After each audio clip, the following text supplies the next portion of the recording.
Welcome to The Handling. How badly the contagion was handled before it was presented to the president is completely mind-boggling. Had this been an extreme contagion, the toll would have been unbearable. From the WHO saying it's no big deal and that it's isolated overseas, to politicians verbally bashing the president for closing our borders, just for the same politicians to turn around a few weeks later and say it wasn't soon enough, to our own CDC not saying or doing anything for several weeks. Then our expert epidemiologist coming out against masks, along with our Surgeon General, then days later reversing those decisions. Talk about a complete shot show. So the WHO completely failed us, the CDC totally useless, and our own experts dropped the ball.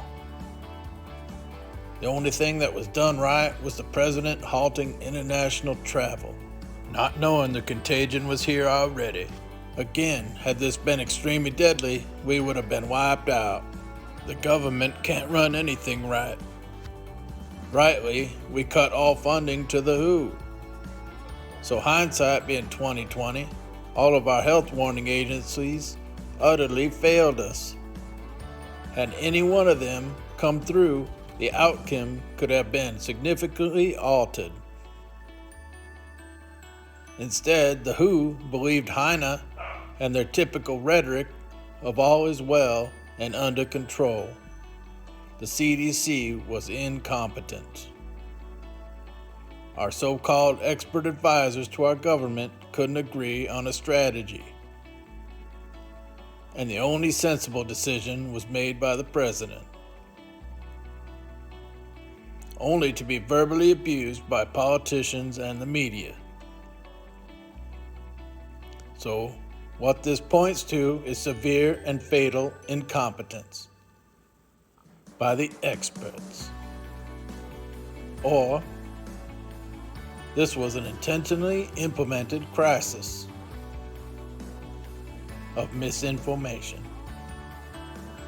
at the exact time an obvious economic crisis was unfolding, and had been since 2008 and beyond.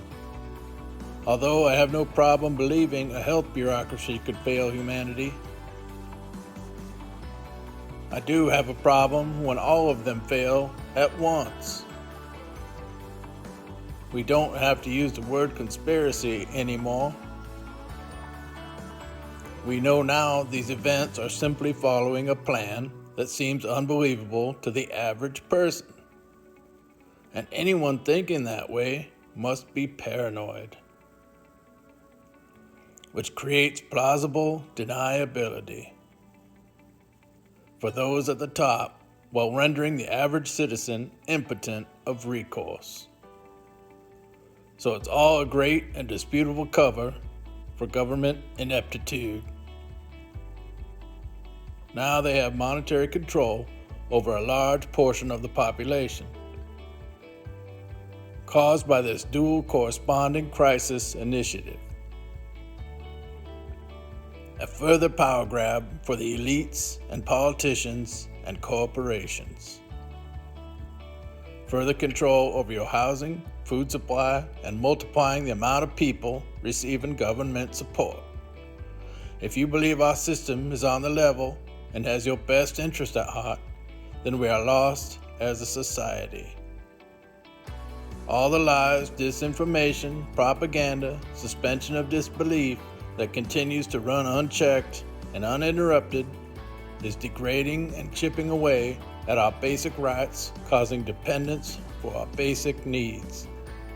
Exactly what's needed for their total control over our lives. We're being unwittingly stupefied through a multifaceted crisis, the ideal stage for our predatory leaders. Prepare your mind, body, and soul. Be independent or become independent. Pray, love, live.